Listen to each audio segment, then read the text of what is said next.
तो हम बात करेंगे देश के ऊपर ग़ुलामी की।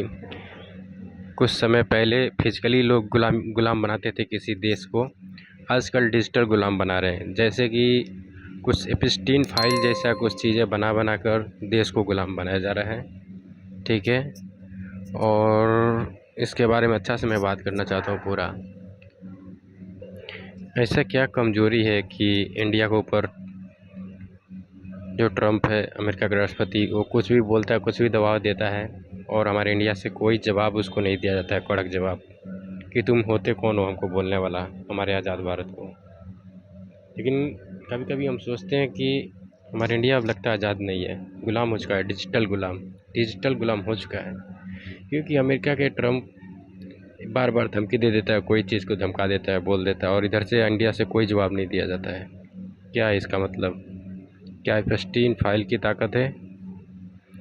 और मैं कभी कभी सोचता हूँ कि इंडिया में हूँ कि अमेरिका में, क्योंकि ये सवाल बनता है। क्योंकि अमेरिका कौन होता है हर एक चीज़ को बोलने वाला और वो कहने वाला कि तुम ये करो, ये खाओ, चाहिए पियो, चाहिए चीज़ यहाँ से लो।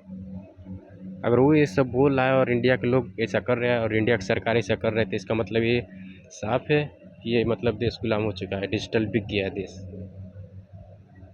अभी उसने तेल का प्रॉब्लम था तो उसने भारत सरकार अपना रिक्वेस्ट किया उधर अमेरिका से कि हमें तेल लेने दो रसिया से। तो अमेरिका ने बोला ट्रम्प कि हाँ, मैं तुम्हें 30 दिन का मोहलत देता हूँ। बोलो वो कौन होता है ऐसा बोलने वाला कि हम तुमको 30 दिन का मोहलत देता हूँ कि जाओ तेल ले लो। इससे नहीं पता चलता है कि ये देश डिजिटल गुलाम हो चुका है। और सरकार क्यों नहीं बोला कि तुम होते कौन ऐसा बोलने वाला कि हम तेल 30 दिन के लिए रसिया से लो चाहे कहाँ से लो।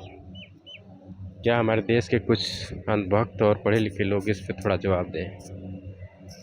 पढ़े लिखे तो हमको पता है, उनको सब पता होगा, लेकिन अंधभक्तों को मैं जवाब सुनना चाहता हूँ। जो गोबर खा के मुँह पी के रह जाते हैं, वो तो उनको तो गुजारा हो जाएगा उससे, लेकिन जो पढ़े लिखे लोग हैं उनका कैसे गुजारा होगा? एक चीज़ और है कि अंधभक्त की माँ तो पता चल जाती है माँ है, बाप को पता नहीं चलता है। लेकिन एक समय था कि उनके बाप को भी पता चला था कि ट्रम्प था। हमें लगा कि हाँ इनका बाप का पता हो गया, फिर पता चला कि नहीं, वो 3 हो गए इनका बाप। फिर हमें लगा कि इनका बाप मिल गया, लेकिन फिर वो बाप भी नहीं मिला इनको। फिर पता चला कि इजराइल का नेतन्याहू इनका बाप है। तब हमको समझ में आया कि क्यों इनकी बाप को पता नहीं चलता, सिर्फ माँ को पता चलता है कि माँ माँ बोल देते हैं, लेकिन अपना बाप एक कोई डिसाइड क्यों नहीं कर पाते हैं। इससे पता चलता है कि इनके बाप हमें नहीं लगता एक है। इसीलिए ये लोग सिर्फ माँ को माँ बोलता है, और जब बोला जाता है तुम्हारा बाप कौन है तो ये लोग नहीं बोल पाता है।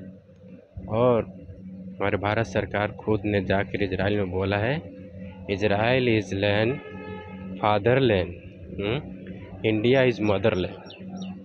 अब बताओ, जो सरकार खुद इस तरीके के शब्द जाकर बोल रही है, और हमारे देश के अंधभक्त लोग कभी वो ट्रम्प को पूछते हैं, कभी नेतन्याहू को पूछते हैं, कभी पुतिन को पूछते हैं, अपना बाप बनाते रहते हैं।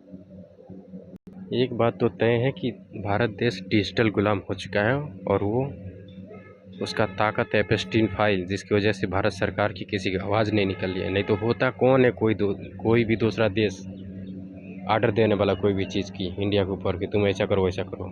थोड़ा सोचो, इस पर गौर करो। और अंधभक्त तो इस पर भी खुश रहे कि अमेरिका ने 30 दिन का मोहलत दे दिया। अरे अंधभक्तों, तुम ये सोचो होता कौन है वो देने वाला मोहलत। तो इन अंधभक्तों से मेरा ये सवाल था।